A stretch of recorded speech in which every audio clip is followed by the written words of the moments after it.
বাইদেউ মনজন আছে নাই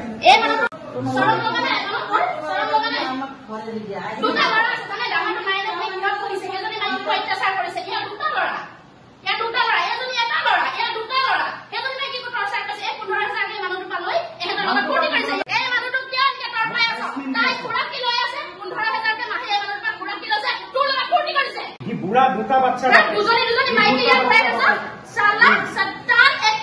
দুটা বাচ্চা বাপে সমাজ আছে আইন আছে আইন ব্যৱস্থা আছে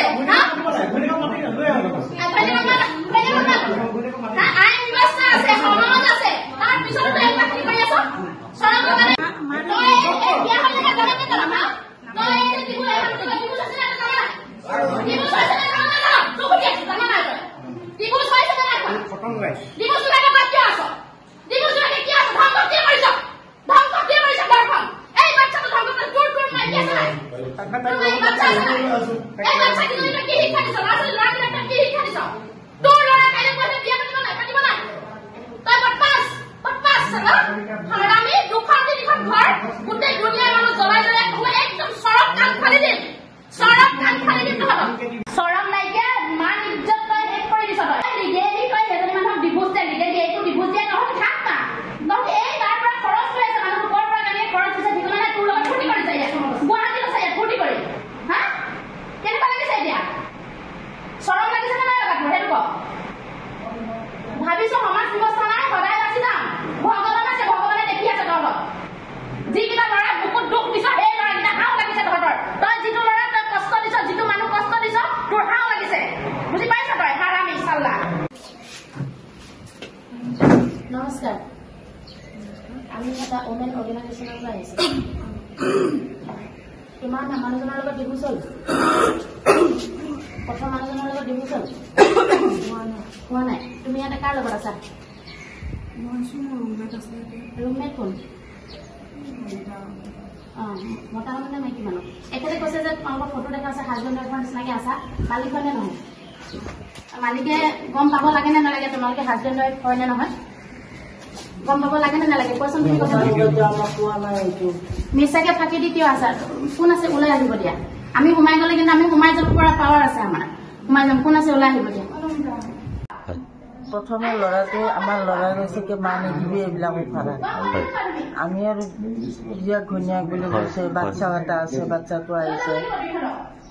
আহিছে বন্ধত তাৰপিছত গ'ল বাচ্চাটো শুই আহিছে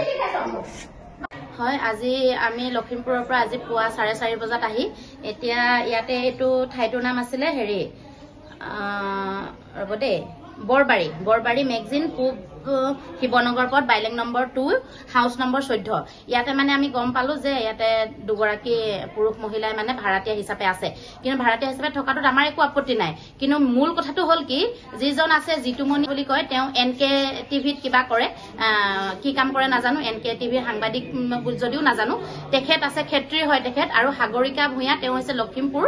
নাৰায়ণপুৰৰ বিয়া হৈছে লখিমপুৰ লীলাবাৰীলে গতিকে তেখেতলোকৰ মানে কি হ'ল অবৈধ সম্পৰ্কত মানে তেখেতলোকে পৰকীয়া প্ৰেম কৰি দুয়ো ইয়াতে আছে কিন্তু তেখেতলোকৰ আইনীভাৱে কিন্তু বিবাহ বিচ্ছেদ হোৱা নাই বিবাহ বিচ্ছেদ আইনীভাৱে নোহোৱাৰ কাৰণে তেওঁলোকে ইয়াত থকাটো সম্পূৰ্ণ ইলিগেল হৈছে যদি তেওঁলোকে সম্পৰ্কত আছিল আমি কৈছো সম্পৰ্কত যদি আছিল তেখেতলোকে অন্তত আইনীভাৱে তেওঁলোকে নিজৰ নিজ স্বামী আৰু নিজ পত্নীক লিগেলি ডিভোৰ্চ দি তেওঁলোকে ইয়াত একেলগে থকাত আপত্তি নাই কিন্তু সমাজখনত এনেকুৱা ধৰণৰ মানে বাৰ্তা কিছুমান পঠিওৱাৰ বাবে গোটেই সমাজখন কলংকিত হৈছে গোটেই পৰিৱেশটো বেয়া হৈছে তেওঁলোকৰ সন্তান আছে যে জিতুমণি ডেকাৰ দুটা ল'ৰা সন্তান আছে আৰু সাগৰিকা ভূঞাৰ এটা পুত্ৰ সন্তান আছে গতিকে প্ৰথম আমি সন্তানকেইটাৰ কথা ভাবিব লাগিব সন্তানকেইটাৰ কাৰণে ত্যাগ স্বীকাৰ কৰি আমি যদি সেপাৰেটকে থাকিব পাৰো আমি পৃথকে থাকো মোৰ মানুহজনৰ লগত ভাল লগা নাই পৃথকে থাকো মোৰ পত্নীৰ লগত ভাল লগা নাই পৃথকে থাকো কিন্তু সমাজক দেখুৱাই বেলেগৰ পত্নী এগৰাকী আজৰি নিজৰ কৰি লোৱা বেলেগৰ